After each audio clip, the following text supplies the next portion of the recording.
My name is Marie Curie. When I began my work, I did not know I would change medicine forever. I only knew one thing. I wanted to understand the invisible. I was born in Warsaw, Poland in 1867, a country under Russian control. Education was limited. Opportunities for women were even more limited. I was hungry to learn, but the doors of universities were closed to me simply because I was a woman. So I studied in secret. At night, I attended what was called the Flying University, an underground school where Polish students learned forbidden subjects. Science became my escape. Physics and mathematics were not just subjects, they were freedom. But dreams require sacrifice. To afford my education, I worked as a governess for years, saving every coin so that one day I could study abroad. Finally, I moved to Paris and enrolled at the Sorbonne, one of Europe's greatest universities. Life there was not glamorous. I lived in a tiny attic room. Winters were so cold that water froze in my pitcher. Sometimes I fainted from hunger. But I refused to stop. It was in Paris that I met a quiet, brilliant physicist named Pierre Curie. We were different in personality, but identical in passion. Science was not just our work. It was our language of love. Then something extraordinary happened. A physicist named Henri Becquerel discovered mysterious rays coming from uranium. They were invisible. They passed through solid objects. No one fully understood them. Most scientists moved on. I did not. There was something about those rays that captured my imagination. How could an element release energy without burning, without light, without heat? It challenged everything we thought we knew about matter. I decided to dedicate my doctoral research to studying these strange emissions. And that decision changed everything. Using delicate instruments, I began measuring the energy coming from uranium. The results shocked me. The rays were not caused by chemical reactions. They came from inside the atom itself, inside the atom. At a time when many believed the atom was indivisible and stable, this idea was revolutionary. I gave this phenomenon a name, radioactivity. That word would go on to reshape physics, chemistry, and medicine. But at that moment, it was simply curiosity pushing me forward. Curiosity strong enough to question accepted truths. Curiosity bold enough to challenge scientific tradition. Curiosity powerful enough to light the path toward discoveries no one could yet imagine. I did not know that this path would lead to new elements, glowing substances, and medical breakthroughs that would save millions of lives. All I knew was this. There was something invisible in the world, and I had to understand it.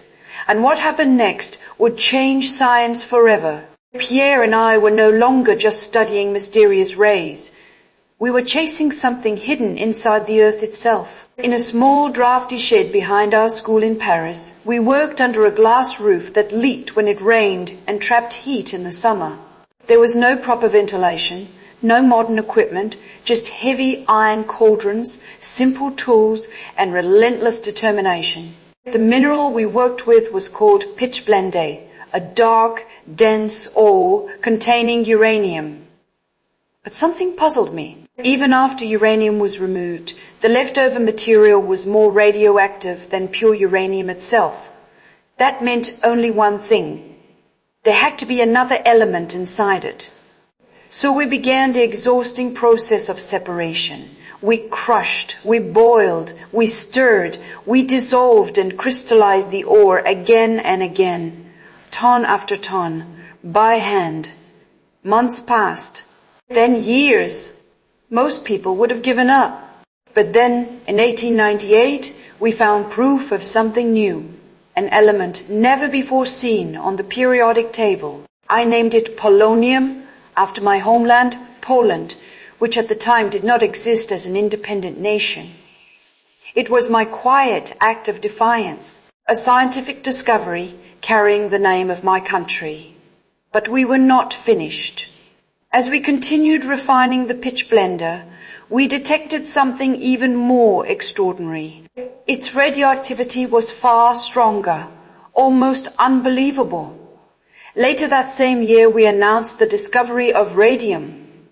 Radium was unlike anything the scientific world had seen. It emitted powerful radiation continuously without flame, without fuel, and at night it glowed faintly with an eerie blue light. Imagine standing in a dark laboratory and seeing a soft glow coming from a tiny glass tube. It felt magical. It felt alive. But it was also dangerous, though we did not yet understand how dangerous. Our hands were often burned. We felt constant fatigue. We thought it was simply the cost of hard work. We did not know that radiation was silently affecting our bodies. Still, the scientific impact was immediate. Radium proved that atoms were not solid and unchangeable. They contained energy. They could transform.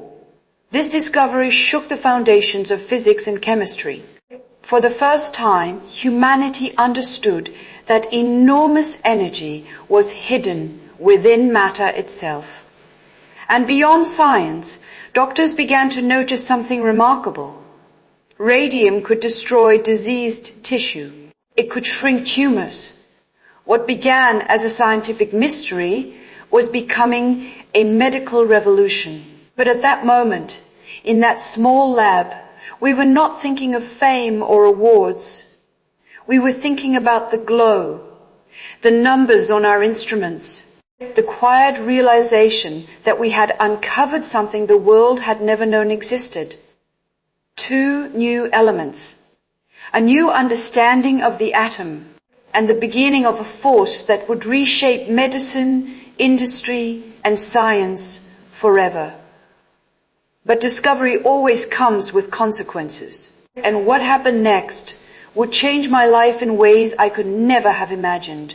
When Pierre and I discovered radium, we were focused on physics, on atoms, on invisible energy. But soon, doctors began noticing something extraordinary. Radiation didn't just pass through the body. It destroyed cells. And more importantly, it destroyed cancer cells. At a time when cancer was often a death sentence, radium offered something revolutionary hope. Physicians began placing small amounts of radium near tumors, carefully targeting diseased tissue. For the first time, doctors could fight cancer from the inside. It was the birth of radiation therapy. What began in a dim laboratory was now lighting a path for medicine. Hospitals across Europe began experimenting with radium treatments. The world was starting to understand that this invisible force could be used not only to study matter, but to heal it.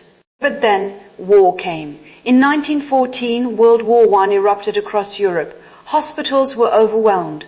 Soldiers arrived with bullets and shrapnel buried deep inside their bodies.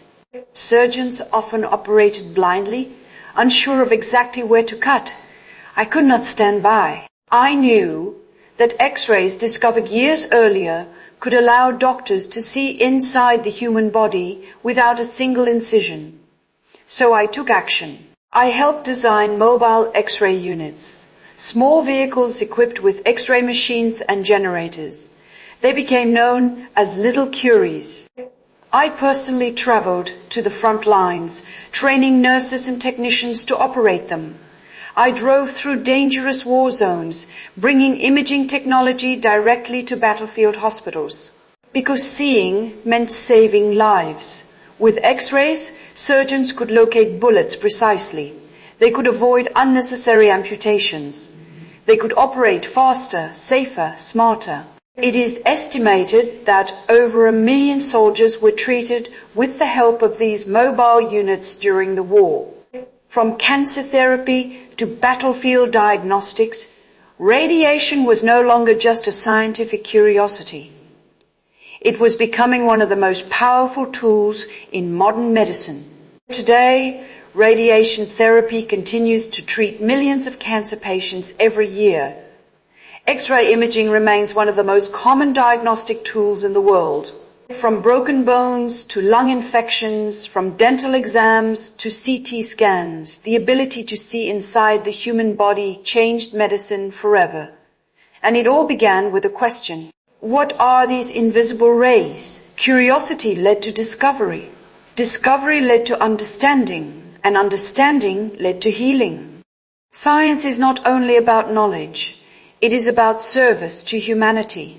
And sometimes, the most powerful medicine begins with something we cannot see.